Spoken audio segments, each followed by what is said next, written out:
자, 요새 이제 모바일 굉장히 중요하지 않습니까? 이런 것들이 네. 아무리 좋은 기능이 있더라도 안 쓰면 그만이거든요. 데이터 안 내면 그만이잖아요. 네.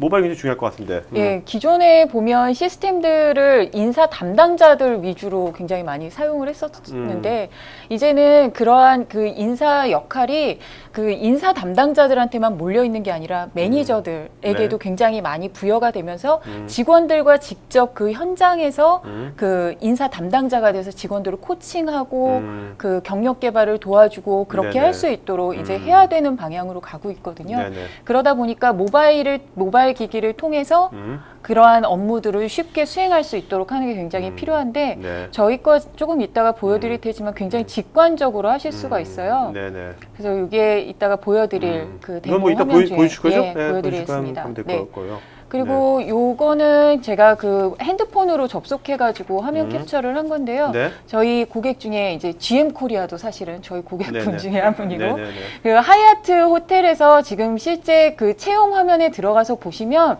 여기에 이런 화면으로 저희 거를 가지고 활용을 하고 있고 저기 세 번째 화면에 보면 링크드인 로고가 나와 그렇죠. 있잖아요. 맨 오른쪽에. 예, 예. 네. 링크드인 본인의 계정을 가지고 그걸 로그인하시면 링크드인에 그 관리해 놓으신 그런 프로파일이 그대로 이제 채용 시스템으로 그대로 이력이 올라갈 수 있도록 그러니까 내가 그렇게 돼 계속 있어요. 카피 페이스트 할 필요가 없이. 예, 맞습니다. 네, 링크드인에 잘 관리해 놓으시면 아. 그대로 가져가서 쓰실 수 있는 거죠. 네. 자, 제가 지금 네. 예, 이거를 통해서 보여드리는 거고요. 네. 예, 이게 제가 아까 인사이트 영역에서 말씀드렸던 KPI 지표입니다. 여기 보시면 신호등 색깔로 나와 있고요. 초록색으로 되어 있는 게 우리가 이 정도까지는 굉장히 잘하고 있다. 노란색은 조금 뭔가 우리가 이 정도면 괜찮겠다라고 한 지표를 조금 넘어갔으니까 경계해야 된다. 그리고 빨간색으로 되어 있는 거는 뭔가 문제가 있는 지표다라는 상태가 됩니다. 그래서 지금 제가 그 연간 퇴직률을 한번 들어가서 보려고 합니다. 그래서 보시면 여기 상세로 드릴다운해서 들어가실 수가 있는데요. 여기 오른쪽에 뭔가 좀 특이한 지표가 있죠. 다른 때보다 굉장히 추이가 달라진 그러한 지표가 있는데 이게 뭔지 보면은 이제 자발적인 퇴직이 굉장히 높아진 거를 보실 수가 있어요. 네. 그래서 그걸 또 클릭해서 들어가서 보시면 어떤 직무에서 이 자발적 퇴직이 높아졌는지 밑에 어카운트 유지키티브라는 그 직무에서 굉장히 그 자발적 퇴직이 높아졌는데 그 이유가 컴펜세이션입니다. 제가 이거 보여드리면 그 직장인들은 너무나들 다들 공감을 하세요. 대부분 자발적 퇴직의 이유가 이 컴펜세이션 영역이 굉장히 높으신 것 같더라고요. 한마디 돈 때문이다. 그렇죠. 네.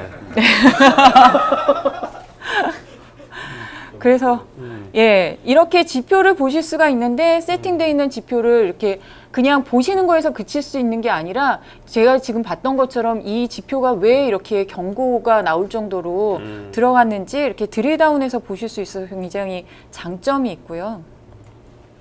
그 다음에 이제 조직도를 모바일에서 보려다가 보니까 이제 3단계를 통해서 보게 됩니다. 그 우리나라 고객분들은 그 조직 트리로 해가지고 맨 위에 회장님부터 저기 말단 신입사원 직원까지 쭉 나오는 거 굉장히 좋아하시거든요. 그렇죠. 네. 근데 이제 모바일에서 그런 거 보시려고 하면 굉장히 많이 한계가 있다 보니까 저희는 이제 본인을 기준으로 해서 위에 상위 매니저, 그 다음에 아래 부하 직원 이렇게 해가지고 보실 수 있고 만약에 그 밑에 사람을 보고 싶다라고 하면 더블 클릭하시면 이제 가운데 있는 그 중심이 되는 사람이 바뀌는 거죠. 네. 그래서 이렇게 보실 수가 있고요.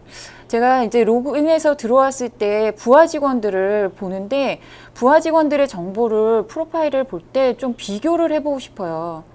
그럴 경우엔 이렇게 클릭해서 보시면 직원들을 한꺼번에 같은 항목들을 가지고 이제 비교를 해보실 수가 있는 거예요. 네. 샐러리가 얼만큼 차이가 나는지, 누가 휴가를 아직 못 가고 있는지, 누가 퇴직 위험이 높은지 이러한 것들을 하나하나 비교를 해서 보시면서 내가 관리해야 될 인재가 누군지, 지금 좀 케어해줘야 될 사람이 누군지 이러한 것들을 좀 한눈에 직관적으로 보실 수가 있고요.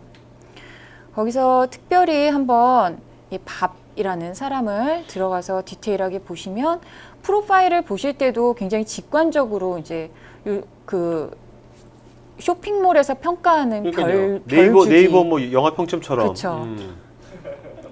그리고 이 사람의 그 직무도 언제부터 언제까지 무엇을 했는지를 좀 이렇게 차트 형태로 볼 수 있어서 그 원래 이렇게 연도별로 쭈루루 기록돼 있으면 이 사람이 도대체 몇 년 한 거야를 막 이렇게 계산을 하셔야 되잖아요.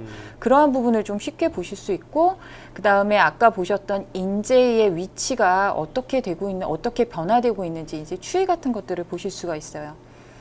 그 다음에 성과 영역에서 보시면 아까 이 사람이 이제 퇴직 위험이 굉장히 높다라고 했는데 네, 우측 상단이 제일 위험한 거죠, 그죠? 아까. 우측 상단이 이거 위쪽이 위험한 거고요. 위쪽이, 네. 예, 이 위쪽이 위험한 거고 네. 이 위쪽은 정말 인재가 나가려고 하는 네네네. 여기 이쪽 그 X축이 오케이. 성과 영역이니까. 예. 그러니까 내 왼쪽 상단은 사실 많을수록 좋겠네요. 그죠? 그 대표님이시다 보니까 이게 네. 자꾸 경영자 마인드가 나오시는데요. 네, 알겠습니다. 알겠습니다. 네, 네.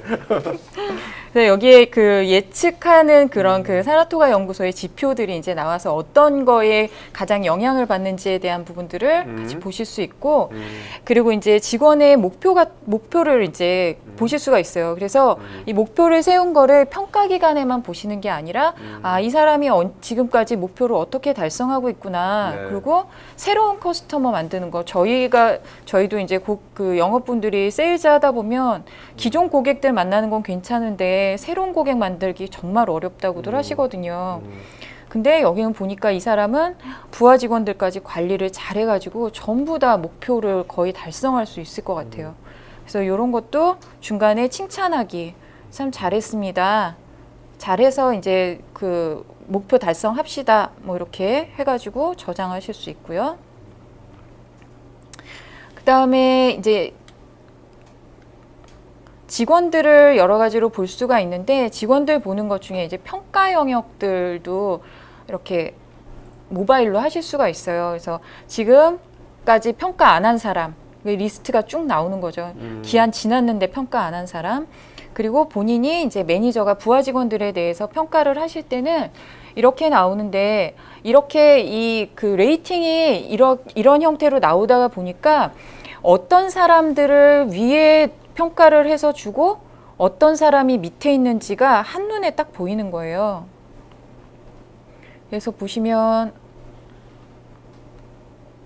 지금 에리카가 그 카렌보다 더 높은 점수를 받았잖아요. 근데 실제로 이렇게 평가를 해봤을 때 여러 가지 항목들을 봤을 때는 이렇게 하려고 했었는데 우리 팀에 기여한 거나 여러 가지 측면에서 이 사람은 내려가야겠다, 이런 것들을 비교를 해서 직관적으로 보실 수가 있고요. 그 다음에 역량평가나 목표평가 이런 것도 수행을 하실 수가 있는데, 팀장님들이 참 힘들어 하시는 게 평가 레이팅 한꺼번에 막 다 주시는 거 되게 많이들 힘들어 하시잖아요. 그래서 여기 이런 데서는 조금 이제 어떻게 하면 좀 편하게 하실 수 있을지 그런 걸 위주로 좀 개발이 많이 됐습니다. 그래서 여기 목표로 이동을 누르시면 제가 이렇게 자동으로 끌지 않아도 자동으로 이 사람이 원래 세웠던 목표로 이 아이콘이 다 이동을 하는 거예요.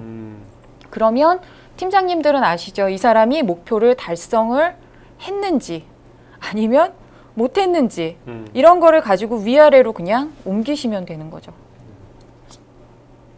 근데 제가 이거 보여드리면요, 가끔 그렇게 말씀하시는 고객분들 있으세요. 저희 팀장님은요 100명을 보셔야 되거든요. 거기 100명이 들어가나요? 그런 말씀들 하시거든요. 네. 물론 100명은 들어갑니다. 이렇게 옆으로 넘기시면은 충분히 다 들어가는데요. 사실 제가 그때마다 이제 좀 안타까운 게, 팀장님이 100명을 평가하실 때 이 사람에 대해서 정말 알고 평가를 그렇죠. 하실까? 네. 예, 인사 담당자분들은 그게 굉장히 모순이라는 것들 아시면서 이게 점점 이게 그 조직이 커지다 보니까 그런 네네. 부분에서 많이 못 하시는데, 이거는 사실 정말로 이 직원들을 잘 알고 평가하실 수 있는 매니저들이 이렇게 하실 수 있도록 되어 있고, 저는 그 사상이 더 맞다고 생각이 들어요. 그리고 목표 평가도 마찬가지로 개인의 목표에 대해서 목표 설정한 거를 각각의 목표에 대해서 레이팅에 맞게 가져가고, 아까 역량 평가했던 것처럼 위아래로 이제 변경을 하시면 이 사람의 평가를 수행을 하실 수가 있고요. 이 그냥 레이팅만 주시는 게 아니라 그 커멘트도 주셔야 되잖아요. 그래서 의견도 여기다가 직접 입력을 하시게 됩니다. 그리고 회사마다 또 이거 말고 정성적인 평가를 하시는 경우가 있어요. 네. 그래서 이제 퀘스천웨어 질문지로 해가지고 본인의 뭐 강점, 약점 뭐 이런 것들 에세이 형태로 사용하라고 하는 것들 있고요. 여기는 지금 아직 안 나와 있는데 여기 참가자 피드백이라는 거 있죠. 그러니까 매니저 평가 말고 이제 다면 평가를 하시거나 그럴 때 이제 그런 부분들이 같이 여기에 나와서 평가를 같이 진행을 할 수 있게 되어 있습니다. 사실 이런 것들이 뭔가 그 룰 세팅을 잘하면 굉장히 이걸 다 하는 게 아니라 되게 직관적으로 할 수 있잖아요. 언제든지 네. 필요할 때 바로바로 할 수 있으니까 사실 이것을 나중에 평가하면 사실 그것도 짐이거든요. 일이고 잘 안 네. 되잖아요. 그래서 잘 안 되는 건데 굉장히 이런 것들은 좋은 포인트네요. 그 대신 그 회사에 맞게 네. 룰은 잘 만들어야 될 것 그렇죠. 같아요. 네.